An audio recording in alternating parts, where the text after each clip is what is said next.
ஸ்ரீமதே ராமானுஜாய நமஹ. திருவல்லிக்கேணியம்மாள் வார்த்தை 85.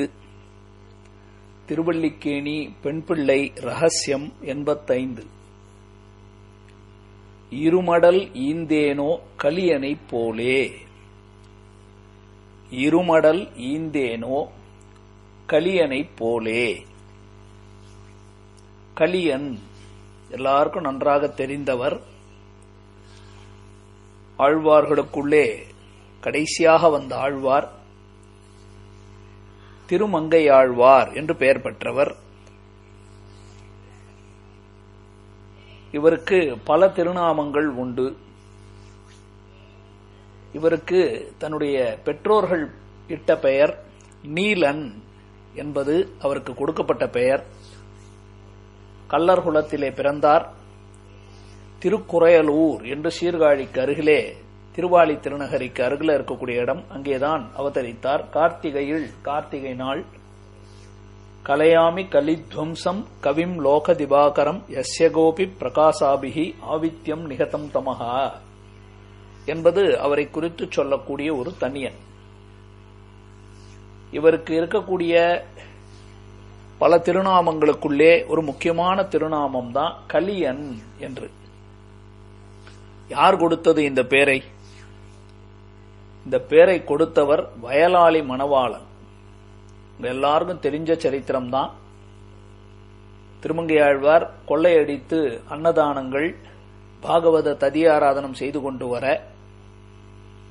இவருக்கு தன்னுடைய அழகு, அவர் ரொம்ப அழகுல ஈடுபட்டவர் இல்லையா, திருமங்கையாழ்வார் ரசிகர் இல்லையா, நல்லா ரசிக்கக்கூடியவர். அதனால தன்னுடைய அழகை காட்டி இவரை திருத்தி பணிகொள்ள வேண்டும் என்பதற்காக கல்யாண கோலத்திலே தன் தாயாரோடு பெருமாள் எழுந்தருளும் பொழுது திருமங்கையாழ்வார் அவரை மிரட்டி அவரிடத்துல கொள்ளையடிக்கும் பொழுது, கொள்ளையடித்த ஆபரணங்கள் கட்டப்பட்ட மூட்டையை தூக்க முடியாமல், என்ன மந்திரம் போட்டிருக்கிறீர் என்ன அப்படின்லாம் கேட்க, அதற்கு நடுவிலே முன்னாலேயே அவர் காலில் ஒரு மெட்டி இருக்கிறது, பெருமாள் காலில், அதை எடுக்கலை. சரி, அந்த மெட்டியை கழட்டி கொள்ளலாம், கழட்டி கொடும் அப்படின்னு கேட்டார். பெருமாள் சொன்னார், அது என்னால பிரிக்க முடியலப்பா, கஷ்டமா இருக்கு அப்படின்னார். ஆழ்வார் தன்னுடைய பற்களாலே பகவானுடைய திருவிரல்ல இருக்கக்கூடிய அந்த அழகான மோதிரங்கள் அப்படின்னா மெட்டியை தானே பல்லுல கடிச்சு இழுக்க போனார். அப்ப குனிந்து பகவான் அவரிடத்திலே நம் கலியனோ அப்படின்னு அவர் காதுல பட சொன்னார். கலியன் கலியன்னா மிடுக்குடையவன், நல்ல மிடுக்குடையவன் அப்படின்னு அர்த்தம். அதனால பகவானே கொடுத்த திருநாமம் தான் கலியன் என்ற திருநாமம். அது என்ன? ஈந்தல் அப்படின்னு சொன்னா கொடுத்தல்னு அர்த்தம். இருமடல் ஈந்தேனோ கலியனை போலே. திருமங்கையாழ்வார் எதையோ கொடுத்திருக்கார். என்ன கொடுத்திருக்கார் நமக்கு? இருமடல், 2 மடல் பிரபந்தங்களை கொடுத்திருக்கிறார். மொத்தமாக திருமங்கையாழ்வார் பாடிய பிரபந்தங்கள் 6. மாறன் பணித்த தமிழ்மறைக்கு மங்கையர்கோன் ஆரங்கம் கூற அவதரித்த வீருடைய கார்த்திகையில் கார்த்திகை நாள் என்றென்று காதலிப்பார் வாய்த்த மலர்த்தாள்கள் நெஞ்சே வாழ்த்து என்று உபதேசரத்ன மாலை பாடல். மாறன் பணித்த தமிழ்மறைக்கு அப்படின்னா நம்மாழ்வார் கொடுத்தது 4 பிரபந்தங்கள். அது 4 வேதங்கள், ரிக் யஜுர் சாம அதர்வனத்திற்கு இணையானது. அதற்கு உபாங்கங்கள் அப்படின்னு சொல்லக்கூடியது வேதம் என்பது 4ஆக சொல்லுகிறோம். அதற்கு உபாங்கங்கள் சிக்ஷா, வியாகரணம், சந்தசு, நிருக்தம், ஜோதிஷம், கல்பம் எப்படின்லாம் சொல்றோம் இல்லையா. அதுபோல 6 அங்கங்களாக திருமங்கையாழ்வார் பாசுரங்களை பாடினார். இதை ஆச்சாரிய ஹிருதயம் என்ற உயர்ந்த ரகசிய கிரந்தத்திலே அழகிய மணவாள பெருமாள் நாயனார் வேத சதுஷ்டய அங்கோபாங்கங்கள் 14 போலே இந்நூலுக்கும் இருந்தமிழ் நூற்புலவர் பணுவல் 6 மற்றை என்மர் நன்மாலைகளும் அப்படின்னு சொல்லுகிறார். வேத சதுஷ்டய அங்கம், வேத சதுஷ்டயம்னா 4 வேதங்கள், அதற்கு அங்க உபாங்கங்கள் என்றால் 14. அதுபோல இந்நூலுக்கு நம்மாழ்வார் அனுக்கிரகித்த இந்த பிரபந்தம் 4 வேத நூல்களுக்கு இரும் தமிழ் நூல் புலவர் பணுவல் ஆறும், அதுதான் அங்கம். இருந்தமிழ் நூல் புலவர் அப்படின்னு திருமங்கையாழ்வாரையே சொல்லுகிறார். புலவர், நூல் புலவர், தமிழ் நூல் புலவர், இருந்தமிழ் நூல் புலவர். அவரால் பாடப்பட்ட 6 பிரபந்தங்கள், மற்றவர்கள் பாடின மீதம் இருக்கக்கூடிய பாடல்கள் அப்படின்னு கொண்டாடுகிறார். அப்ப வேதத்திற்கு அங்கத்தை போல அங்கமாக இருக்கக்கூடியது நம்மாழ்வார் பாடிய 4 பிரபந்தத்திற்கு அங்கமாகவே இருக்கக்கூடியது இவர் பாடிய இந்த பிரபந்தங்கள். இந்த பிரபந்தங்களினுடைய வரிசை எப்படி?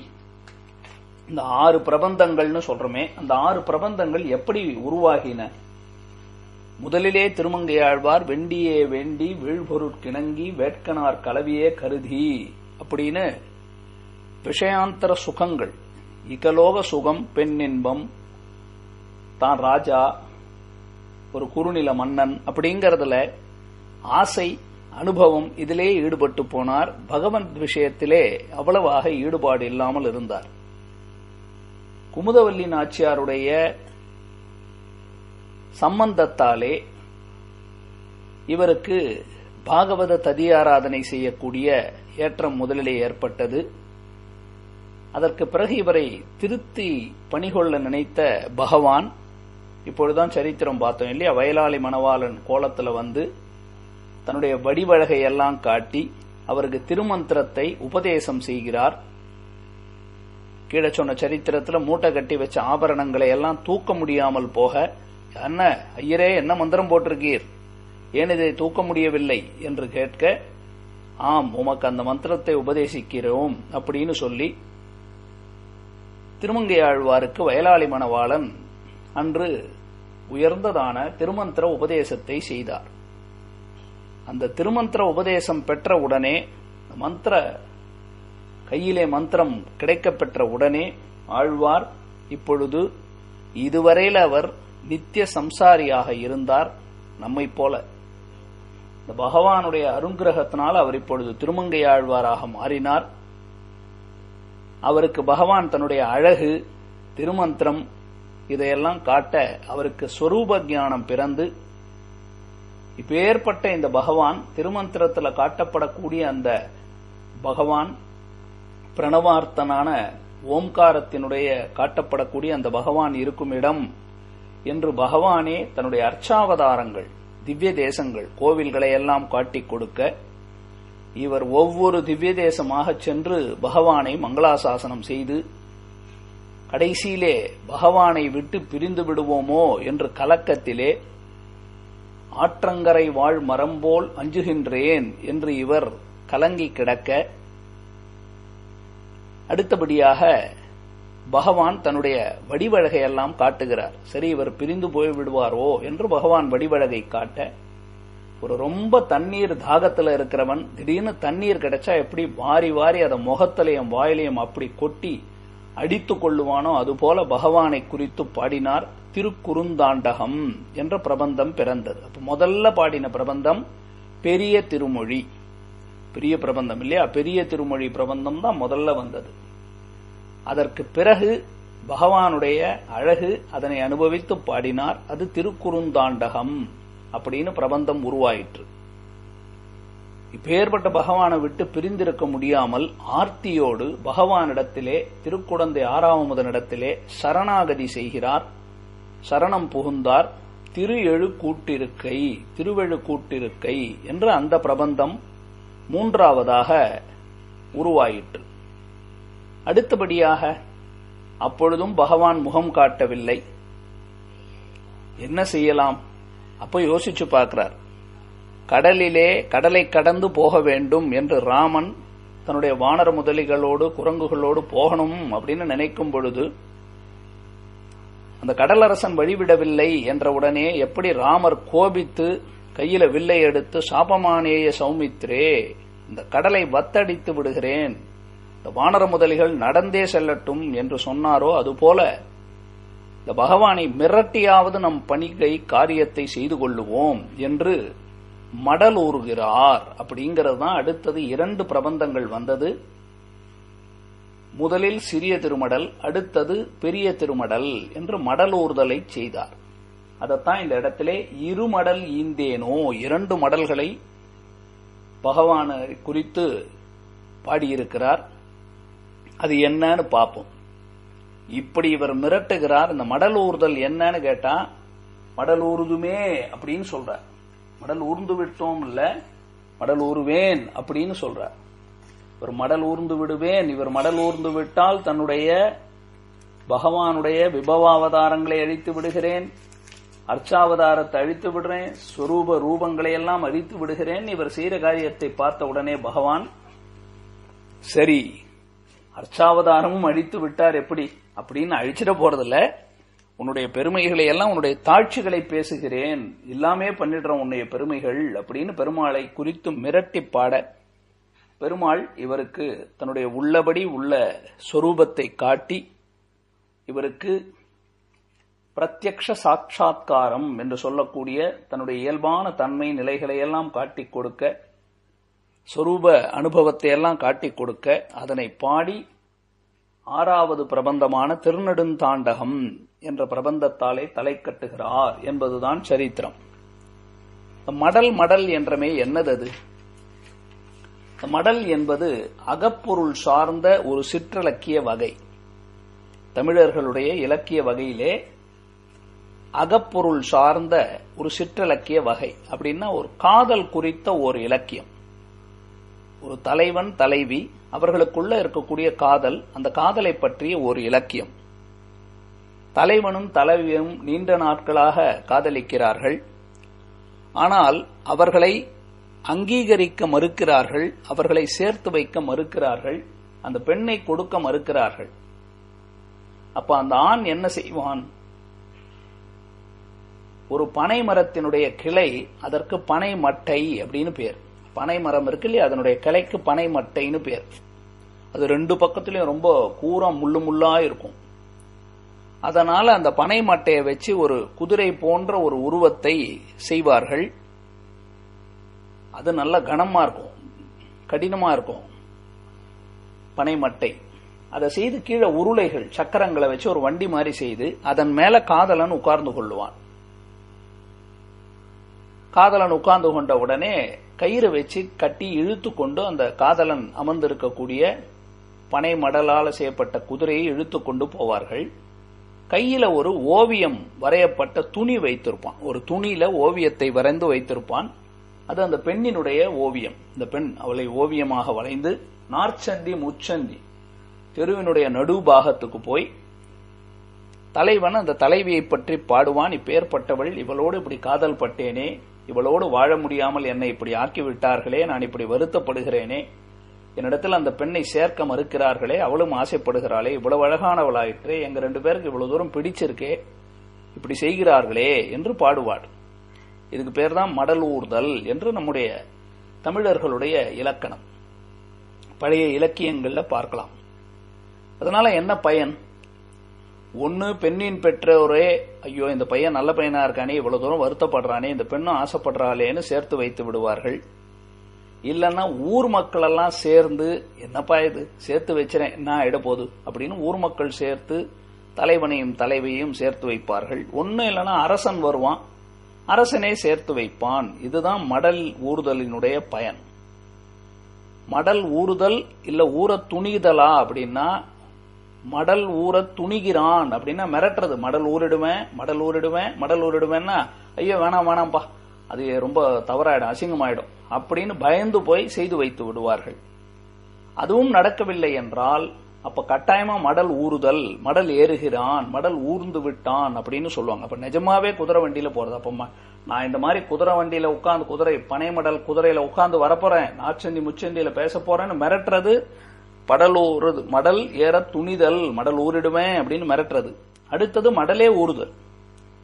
ஆனால் தமிழர்கள் இலக்கியப்படி இது ஆண்கள் மட்டுமே மடல் ஊறுதலிலே ஈடுபடுவார்கள். பெண்கள் என்பவர்கள் சாத்வீக சிகாமணிகள். அவர்கள் பொறுமையோடு இருக்கிறதுனால எதையும் பொறுத்து கொண்டு இருப்பார்கள். நம்முடைய தமிழர்களுடைய இலக்கியத்தின்படி பெண்கள் மடல் ஊற மாட்டார்கள். ஆனால் திருமங்கையாழ்வார் தான் மரபு மாற்றம் செய்கிறார். அதற்கு பேர் மரபு மாற்றம்னு பேர். அப்படின்னா என்ன? மண்ணு வடநெறியே வேண்டினோம் அப்படின்னு திரிய திருமடல்ல பாடுறார். மடல்ல பாசுரம் பாடும்போது மண்ணு வடநெறியே வேண்டினோம் அப்படின்னா வடக்கு பக்கத்துல தான் பெண்களும் மடல் ஊர்வார்கள். அப்போ பகவானை அடைய வேண்டும் என்றால் நான் இப்போ தெற்கு தமிழகத்தில் இருக்கக்கூடிய இலக்கிய மரபெல்லாம் விட்டுருங்கோ, நான் வடநெறியே வேண்டும், பரவாயில்ல வடக்கு பக்கத்தில் இருக்கிறதே நான் கடைபிடிச்சுக்கிறேன் அப்படின்னு பெண்ணான தன்மையிலே இப்ப திருமங்கையாழ்வார் தன்னை பரகால நாயகியாக பாவித்துக் கொண்டு பகவானை ஆணாக புருஷோத்தமனான பகவான் கடவுளையே புருஷனாக தலைவனாக பாவித்துக் கொண்டு, இது உலகத்துல தலைவன் தலைவி என்பது உலகியல் காமம்னு சொல்லுவாங்க. அப்படின்னா உலகத்துல இருக்கக்கூடிய காமம் இது ரொம்ப அல்பமான காமம், ரொம்ப தாழ்ந்ததான ஒரு காமம் தான். எதற்கு ஒப்பிடும்போது பகவானிடத்துல ஒரு ஜீவாத்மா பக்தனான திருமங்கையாழ்வாருக்கு ஏற்பட்டது பேரின்ப காதல் அப்படின்னு பேர். அது பேரின்பமான காதல் இல்லையா? அதுபோல பேரின்ப காதலோடுதான் திருமங்கையாழ்வார் 2 மடல்களை ஊறுகிறார். ஒன்று சிறிய திருமடல், அடுத்தது பெரிய திருமடல் என்று 2 மடல்கள். முள்ளி செழுமலரோர் தாரான் முளைமதியம் கொல்லிக்கென்னுள்ளங் கொதியாமே வள்ளல் திருவாளன் சீர்கலியன் கார்கலியை வெட்டி மறுவாளன் தந்தான் மடல் அப்படின்னு சிறிய திருமடல். அதுல சொல்லும்போது பெருந்தெருவே ஊரார் இகழிலும் ஊராது ஒழியேன் நான் வாரார் பூம்பெண்ணை மடல் அப்படின்னு சிறிய திருமடல்ல பாடி முடிக்கிறார். சீரார் திருவேங்கடமே திருக்கோவலூரே முதிர்கட்சி ஊரகமே பேரகமே பேராமருதிருத்தான் வெள்ளரையே வெக்காவே பேராளி தன்கால் நரையூர் சிறுப்புலியூர் அப்படின்னு திவ்ய தேசங்கள்ல இருக்கக்கூடிய பகவான் அவனுடைய பெருமைகளை அழிப்பேன்னு சொல்லி, அடுத்தது பகவானுடைய சொரூப ரூபங்களை எல்லாம் அழித்து விடுவேன் என்று பெரிய திருமடலாலே சொல்லி, மற்றிவைதான் உள்ளியலும் மற்றிவைதான் உன்னி உளவா உலகறிய ஊர்வன்னான் என்று பெரிய திருமடலிலே சொல்லி தலை கட்டுகிறார். மன்னிய பூம் பெண்ணை மடல் அப்படின்னு.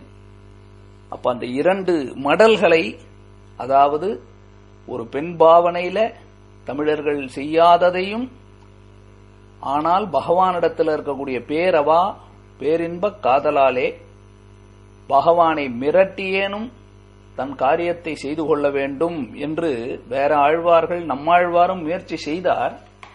அவர் முயற்சி செய்தது மடலூர்துமே யாம்தம் மடலூர்துமே அப்படின்னு திருவாய்மொழி 5ஆம் 10 3ஆம் திருவாய்மொழி 9வது பாசுரத்துல சொல்றார். ஆனா 2 பெருச பிரபந்தங்களாகவே பாடினவர் அப்படின்னா அது திருமங்கையாழ்வாருக்கே இருக்கக்கூடிய ஏற்றம். அப்போ ஒரு தானான தன்மையை விட்டு ஒரு தலைவி பாவனையிலே பகவானை மிரட்டியாவது அவனை இகழ்ந்து பேசியாவது அவன் கோபப்பட்டாவது நம்மை சேர்த்துக் கொள்ளுவானா என்ற ஒரு பேரின்ப காதல் இருந்ததே திருமங்கையாழ்வாருக்கு. அது அடியேனுக்கு இல்லையே என்றுதான் இந்த வாக்கியத்தின் மூலமாக திருவல்லிக்கேணி அம்மாள் கூறுகிறாள். இருமடல் ஈந்தேனோ கலியனைப் போலே. அடுத்து 86வது வாக்கியம், கனவில் மணந்தேனோ நாச்சியாரைப் போலே. கனவில் மணந்தேனோ நாச்சியாரைப் போலே. அடுத்த பதிவிலே அனுபவிப்போம். ஸ்ரீமதே ராமானுஜாய நமஹ.